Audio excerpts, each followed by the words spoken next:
I will speak in English, please, and then you can translate.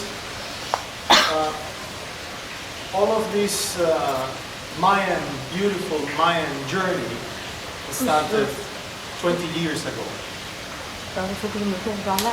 When I started to investigate the purpose of the construction of the pyramids. And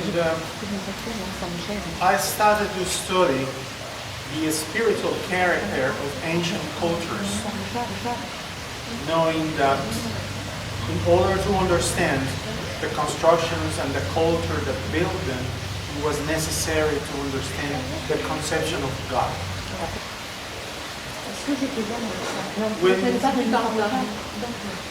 Jacques Cousteau said that the worst ecological event in the history of humankind was the arrival of the Spanish into Mexico. When the Spanish arrived, les Espagnols sont arrivés. They made many mistakes. Ils ont fait beaucoup d'erreurs. The first mistake they made was not to understand that Maya was not a race. La première erreur qu'ils ont faite. We don't have Christian race.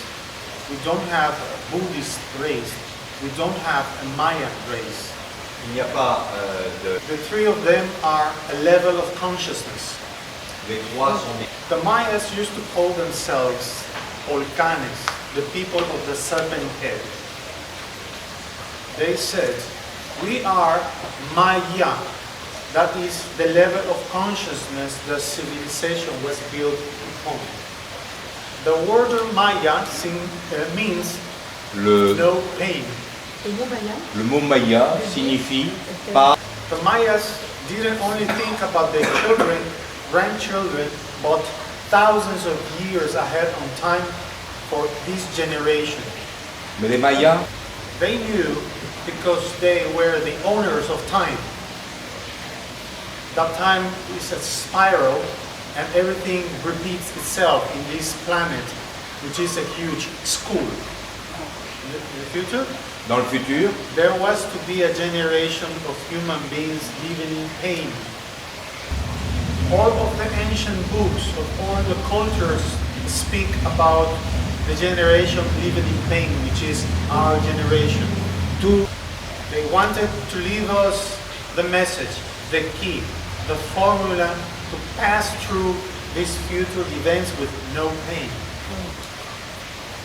The only way that we can leave a message that needs to be written la seule façon, 2, 3, 4, 5,000 years in the future, 3, 4, exposed to the natural elements. exposé, The only way we can do it is on stones. la seule façon, That message is the meaning of the construction of the cities. I met Alberto Haggar Gonzales at the end of the trip. He greeted us all with love. We had managed somehow to get through the floods following Hurricane Isidore. It was just after the fall equinox in the Yucatan 2002, and Merida hardly had a tree left following the 11-hour surge of energetics. We had gathered to fulfill the prophecy, the reactivation of the ancient sacred sites with crystal skulls from all over the planet. We had started out in Merida 10 days before for a week-long trip. We had done 3 days of ceremony in Merida, then moved on to Campeche, then to Palenque.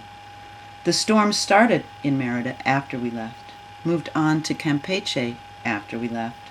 Then the remnants showered us heavily in Palenque, which had not seen rain in some time. We pondered the messages from the earth. Was this a cleansing? The ponderings ended as we saw the reality of destruction everywhere. Our leader of the trip, Hunbat's men, Mayan elder and daykeeper, did not yet know if his house had survived. Alberto Haggar Gonzales had just experienced the storm of a lifetime. We settled into our rooms and were invited that night to hear Alberto speak. We walked the flooded streets on that warm night down to a quaint Mexican hotel with an open patio. We gathered to hear Alberto speak of the sacred geometry he had been studying for over 20 years. He has the ability to create simplicity out of complexity, a workbook guides the learner through the numbers and symbols, the interconnectedness. Out of this comes the understanding of knowingness as opposed to knowledge. The sacred truths are revealed through the science, and the truths are felt in the heart through a reawakening, a reactivating of our DNA, our memory, our collective memory.